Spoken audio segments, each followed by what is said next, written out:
25 कारण बिहार का मन में हमसे जुड़ने के लिए कमेंट बॉक्स में अपना नंबर शेयर कीजिए।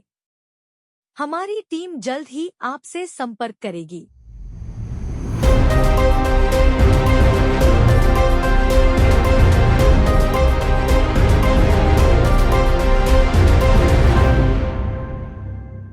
नमस्कार मित्रों, मैं अरुण गंगवार 25 कारण बिहार के मन में आपका एक बार फिर से हार्दिक स्वागत करते हैं।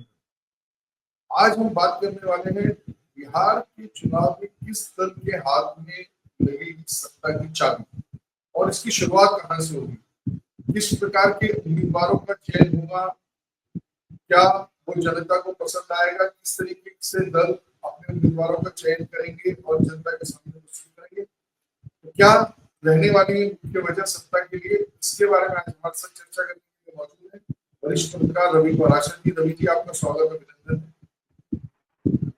धन्यवाद अतुल जी। हमारे साथ मौजूद है वरिष्ठ पत्रकार रंजन कुमार जी। रंजन जी, आपका भी स्वागत है, अभिनंदन। धन्यवाद। शुरुआत रंजन आपसे करते हैं। आप अभी काफी समय से बिहार में ही हैं और बिहार की जनता का मन पाने की कोशिश कर रहे हैं और किसी भी दल के हाथ में सत्ता की कुंजी रहती है, उसका उम्मीदवार किस तरीके का उम्मीदवार वो देती है, तो आपने क्या बिहार की जनता के मन में था लगाई है जिससे आपको लगता है कि इस बार अगर ऐसा होता है तो फिर चुनाव नतीजों में परिवर्तन हो सकता है, सत्ता की कुंजी किसी के हाथ में? अतुल भाई, बिहार में पिछले एक सप्ताह से लगातार बारिश हो रही है। ग्रामीण इलाके में उसके कारण से लोगों का थोड़ा निकलना मुश्किल हो रहा है, लेकिन चुनाव को लेकर अभी बिहार की जनता को हम लोग टटोल रहे हैं, वो चीजों को बता भी रहे हैं, लेकिन अभी थोड़ा उनको लग रहा है चुनाव दूर है। इसके पीछे कारण ये है कि बिहार में जो पिछली बार चुनाव हुआ था उसके गठबंधन बिल्कुल अलग थे, इस बार गठबंधन बिल्कुल अलग है। आप देखेंगे कि पिछली बार एलजेपी मतलब चिराग पासवान जो है उन्होंने अलग से चुनाव लड़ा था और उन्होंने जेडीयू को काफी नुकसान पहुंचाया था। बीजेपी के ऐसे नेता जिनको बीजेपी ने टिकट नहीं दे पाई, सीट बंटवारे में वो सीट जेडीयू के पास चली गई, ऐसे बहुत बड़े बड़े नेता एलजेपी के टिकट पर चुनाव लड़े। एकमात्र सीट मटिहानी एलजेपी जीती थी, वो भी बाद में जेडीयू में चले गए, लेकिन कई सीटों पे एलजेपी ने बड़ा अच्छा प्रदर्शन किया था।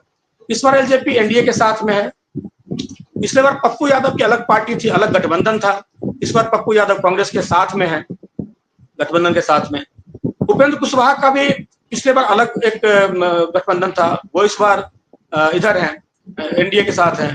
वीआईपी जो मुकेश सहनी की पार्टी है वो पिछली बार एनडीए के साथ थी, इस बार वो अभी तक महागठबंधन के साथ है, लेकिन मुकेश सहनी सब हर जगह घूम रहे हैं, वो एनडीए के पास भी जा रहे हैं, वो प्रशांत किशोर के पास भी जा रहे हैं। इस चुनाव में एक जो बड़ा फैक्टर है, दिल्ली में जो लोग बैठे हुए हैं वो शायद रील्स देखकर या पुराने अनुभव देखकर नकार रहे हैं।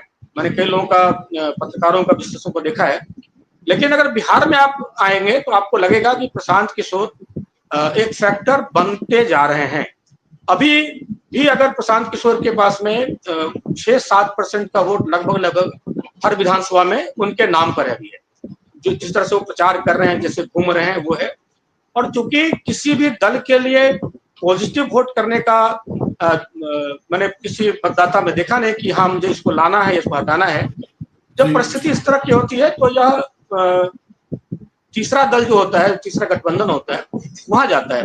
अब यह कहना मुश्किल है कि प्रशांत किशोर किसका ज्यादा वोट काटेंगे, क्या वो बीजेपी का वोट काटेंगे या आरजेडी का काटेंगे, यह कहना मुश्किल है, क्योंकि जो उपचुनाव हुए थे अभी 4 विधानसभा के, उस उपचुनाव में प्रशांत किशोर ने महागठबंधन को नुकसान पहुंचाया था। उसमें प्रशांत किशोर ने कुछ गलतियां भी की थी, क्योंकि जैसे कि उन्होंने एक उम्मीदवार खड़ा किया, उनको आइडिया नहीं था कि वो मतदाता है कि नहीं, वो नोएडा के मतदाता थे, तो उनका नाम हटाना पड़ा। अब प्रशांत किशोर के साथ वो उनके पास लगभग एक सर्वे पूरे बिहार का है और उस चीज को कर रहे हैं, तो वो दिक्कत तो नहीं है। और प्रशांत किशोर के जो अभी जितना वो दौरा कर रहे हैं, वो एक दल अभी दौरा नहीं कर रहा है। प्रशांत किशोर डेली लोगों के बीच में है और उसमें एक भीड़ जुटती है। उनका एक दो थीम सॉन्ग है जो खूब बजता है, लोग उसमें खूब झूमते हैं। यह है, बाकी चीजें मैं आप आगे बताऊंगा।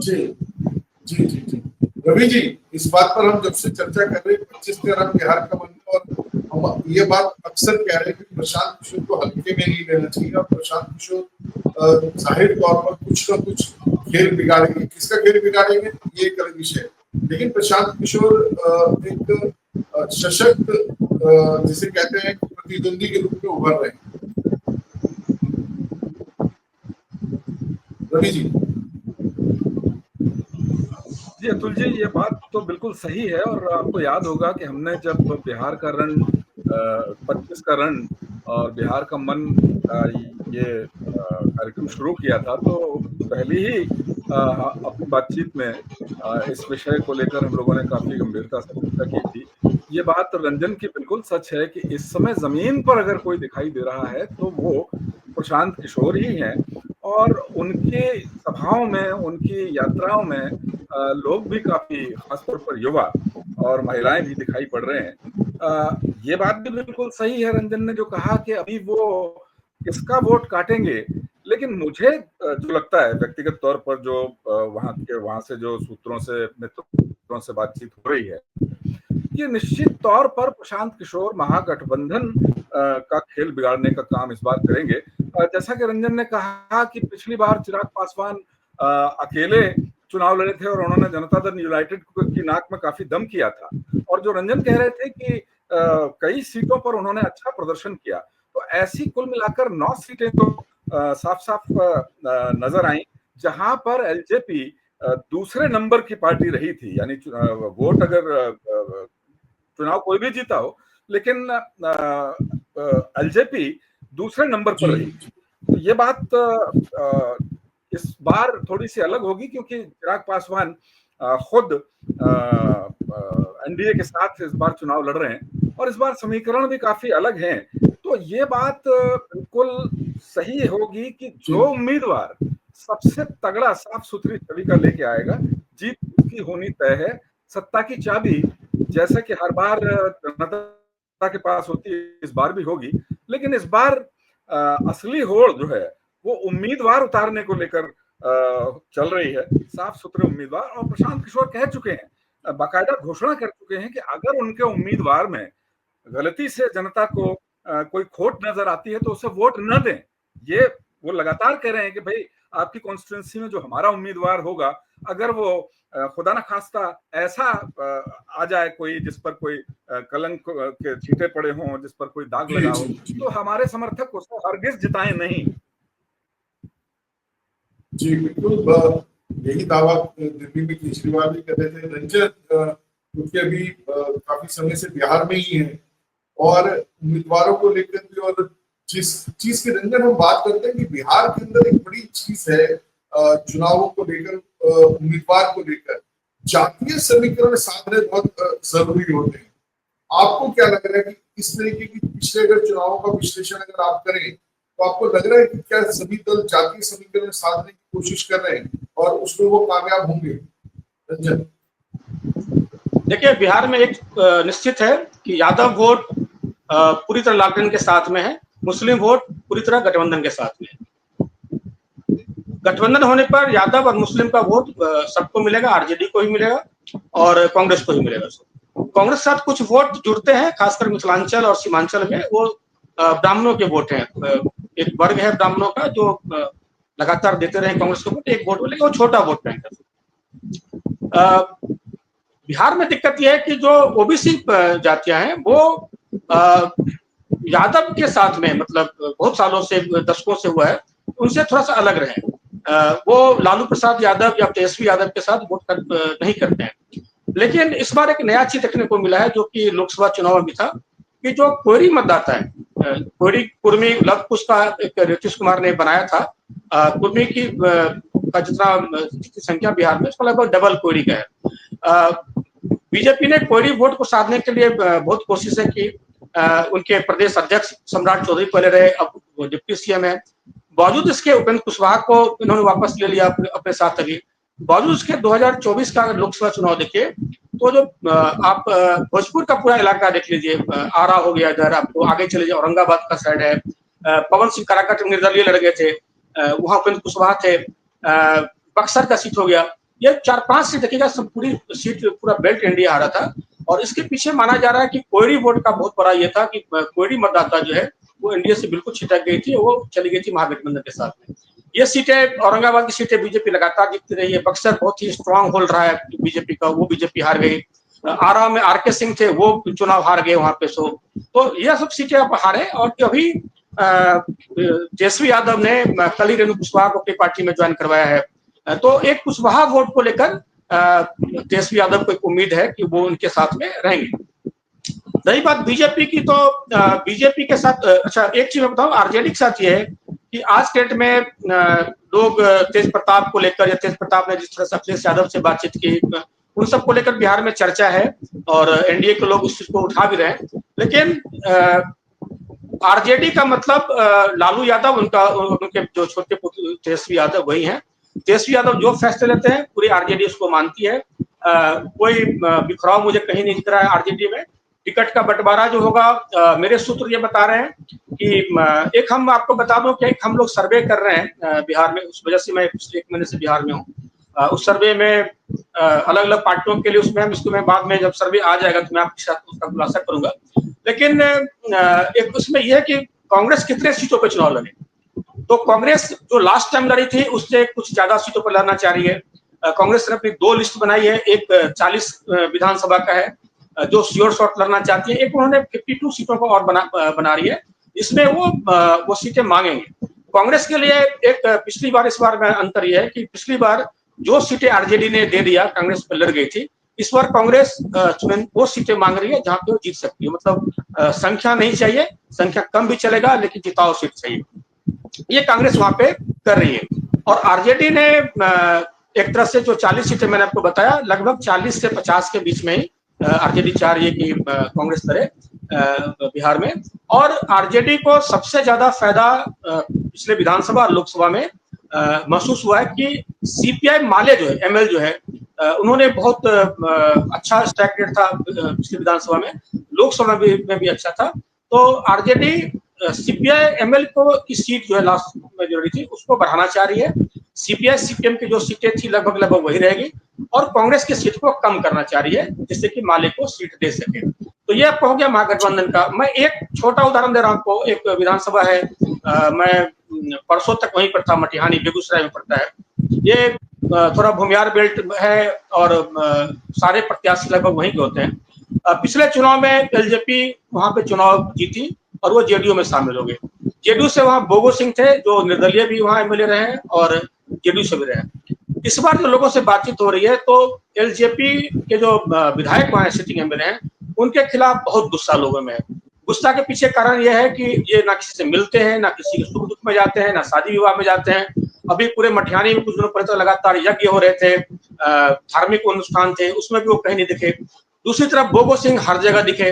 पिछली बार मटिहानी में सीपीआई लड़ी थी वहां गठबंधन से, तो सीपीआई के लोग इस तरह के प्रोग्राम में जाते नहीं है। तो मुझे लगा कि बोगो सिंह को लोग काफी पसंद कर रहे हैं। अब दिक्कत यह कि बोगो सिंह को टिकट कहां से मिलेगा, क्योंकि आपने तो जेडीयू में शामिल करा लिया सिटिंग एमएलए को, तो बोगो सिंह कहां जाएंगे। तो अब मटिहानी के लोग जो है वो कहां जाएंगे, वो तो बोगो सिंह को चाह रहे हैं, बोगो सिंह को टिकट कौन देगा। तो वहां के लोग यह भी बोल रहे हैं कि अगर सीपीआई का टिकट काटकर बोगो सिंह आरजेडी से भी लड़ जाए तो हम सपोर्ट करेंगे, आरजेडी को नहीं करेंगे, प्रत्याशी को करेंगे। और हमारे एक सर्वे में एक चीज और आ रहा है कि जो खासकर एनडीए के सपोर्टर हैं वो प्रत्याशी को देखकर वोट करेंगे, इसकी संख्या बहुत ज्यादा है। पार्टी और जाति को छोड़कर प्रत्याशी को हम अधिक देख के वोट देंगे। ये हमारे सर्वे, जो जितना सर्वे हमारा है, खैर ये बाकी सर्वे में भी आता है, लोग थोड़ा सा उसको झूठी बोलते हैं कि मैं जाति नहीं देखता हूँ, पार्टी नहीं देखता हूँ, उम्मीदवार देखता हूँ। लेकिन जो हमने पहले सर्वे किया था इसमें अंतर है कि प्रत्याशी को देखकर वोट करेंगे, ये एनडीए के मतदाताओं में ज्यादा है। रवि जी, ये बड़ी एक महत्वपूर्ण चीज है। हालांकि संजय जी ने ये कह दिया कि लोग अक्सर ये कहते भी, झूठ भी बोलते हैं कि भाई प्रत्याशी को देखकर वोट करेंगे, जाति को देखकर वोट नहीं करेंगे। लेकिन अगर वाकई इस बार की चीज परिवर्तित हो रही है तो प्रत्याशी पर का चुनाव करना दलों के लिए बड़ी मुश्किल आने वाली है इसमें। रवि जी। जी अतुल जी, ये देखिए बिहार की पॉलिटिक्स में जातियों की बात ना हो, सिर्फ और सिर्फ प्रत्याशियों की बात हो, तो ये तो नामुमकिन सा लगता है। लेकिन हाँ, ये बात जरूर है कि प्रत्याशी अगर साफ सुथरा है, लोगों के बीच जमीन पर रहने वाला है, तो उस चीज का फायदा पार्टियों को भी मिलता है और जाहिर है कि ऐसे प्रत्याशियों को भी मिलता है।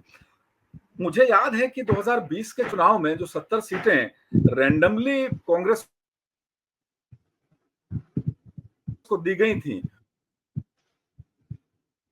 उनमें काफी सीटें ऐसी थी जहां पर कांग्रेस बहुत फूंक कर कदम रख रही है, और स्ट्राइक रेट भी पिछली बार उनको 70 सीटें दी गई थी और उन्होंने केवल 19 सीटों पर जीत हासिल की थी। लेकिन इस बार कांग्रेस की रणनीति, जो सूत्रों से खबरें मिल रही हैं, उसके हिसाब से यह है कि उसे ज्यादातर वही सीटें चाहिए जहां पर कांग्रेस की स्थिति मजबूत है, उनके उम्मीदवार सकते हैं।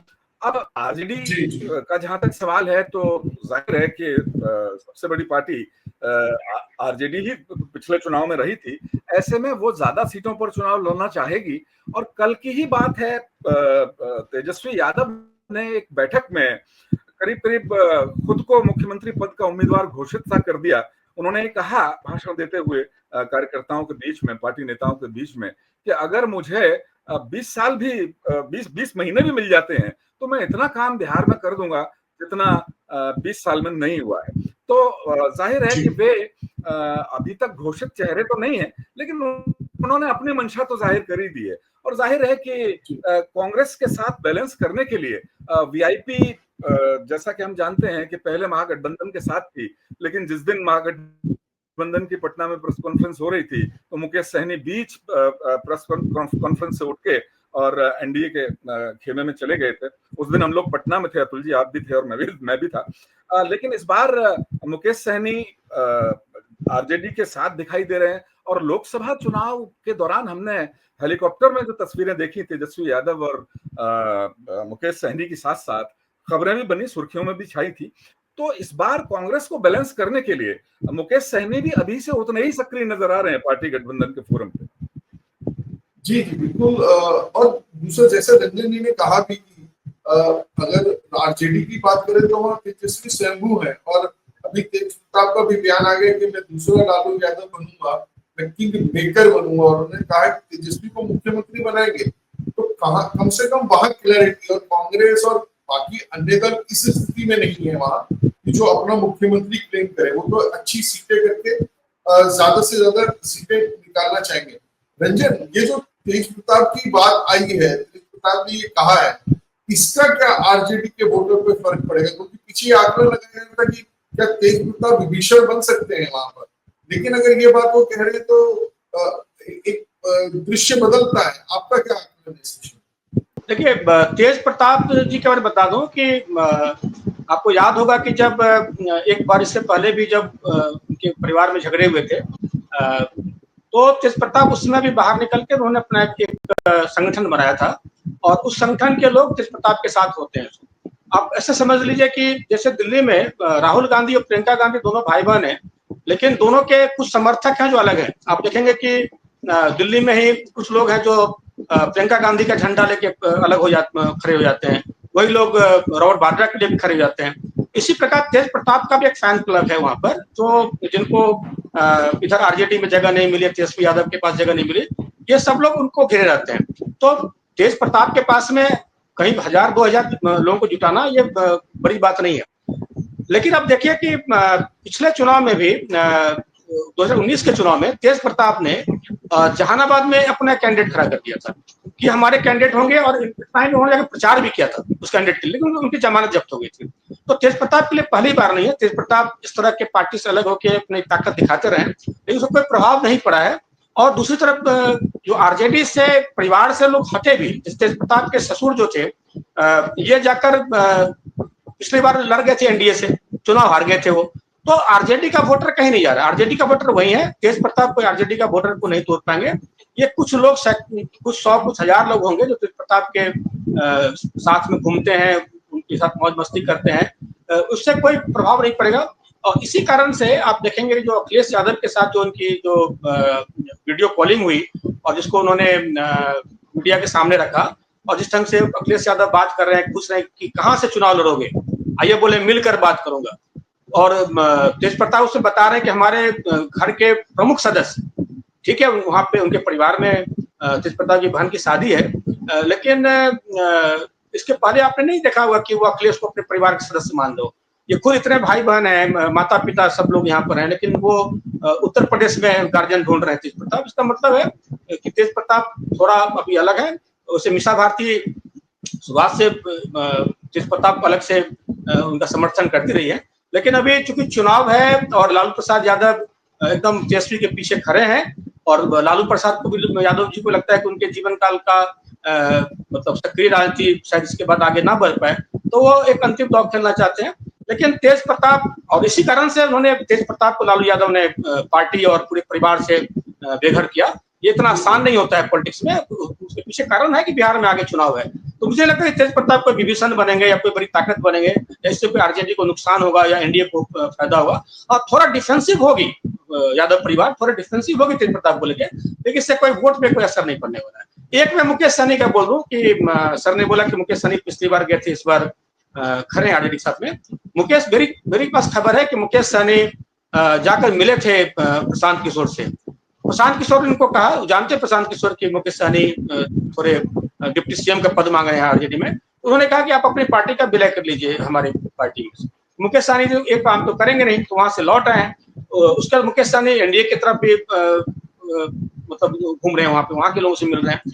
हो सकता है आरजेडी में रहे, लेकिन जिस ढंग से उन्होंने डिप्टी सीएम का पद मांगा है, 40 विधानसभा की सीटें मांग रहे हैं वो, ये तो संभव वहां है नहीं, उतना सीटें उनको आरजेडी देगी। कांग्रेस को 40 देने को तैयार नहीं, तो इनको कहां से देगी?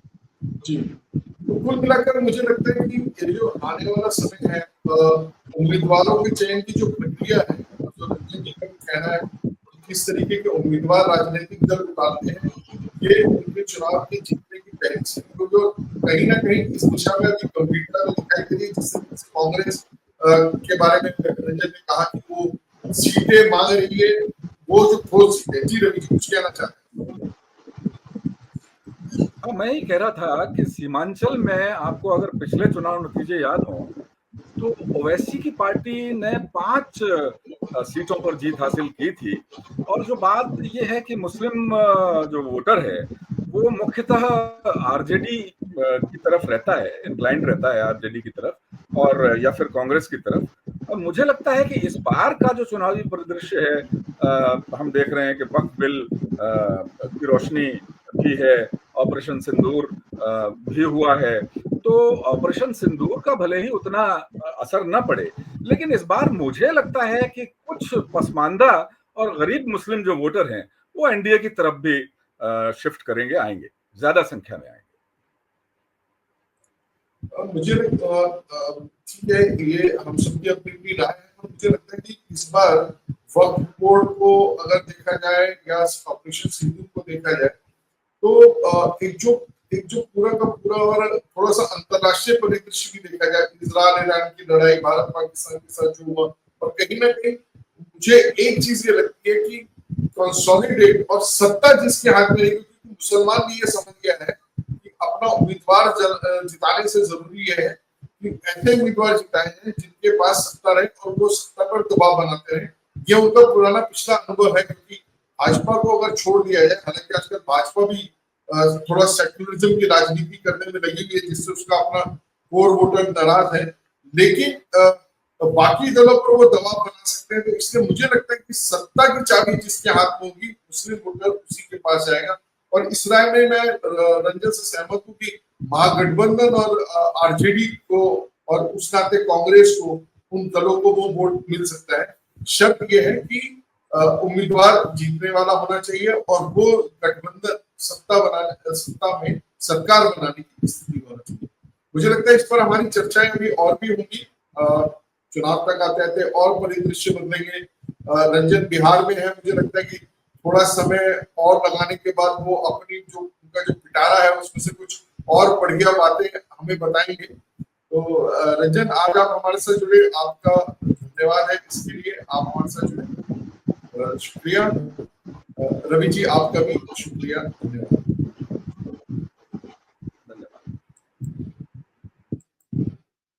तो 25 का रण बिहार का मन में इतना ही। हमारा आपसे अनुरोध है, 25 का रण बिहार का मन से आप भी जुड़ सकते हैं। हमारे कमेंट बॉक्स में अपना मोबाइल नंबर और अपना क्षेत्र जहां आप रहते हैं वहां से आप जुड़ना चाहते हैं आप हमें भेजें, हम आपको अपने शो का हिस्सा बनाएंगे।